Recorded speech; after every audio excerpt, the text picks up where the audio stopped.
באזור הקריות יש מועדון קטן ומגניב שלא הרבה אנשים מכירים. לפני חצי שנה הייתי שם בהופעה של אמיר לב. הוא עמד לשיר שיר של מאיר אריאל, ותוך כדי פריטה על הגיטרה הוא סיפר. פעם הלכתי בתל אביב, וראיתי את מאיר אריאל הולך לפניי. חשבתי לעצמי, מה, אני אלך להציג את עצמי?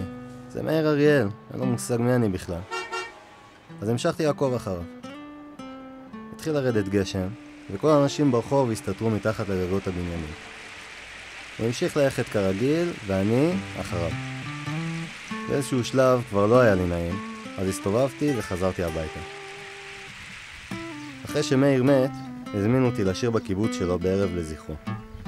עשיתי קאבר להגדת דשא, וכשירדתי מהבמה, אשתו של מאיר ניגשה אליי והשמיעה לי הקלטה מהופעה ישנה שלה. שמעו מחיאות כפיים של קהל, ואת מאיר אומר, תודה רבה לכם. תשמעו איזה מגניב אמיר לב. פגשתי אותו אתמול ברחוב בתל אביב, והוא הלך איתי בגשם חצי שעה.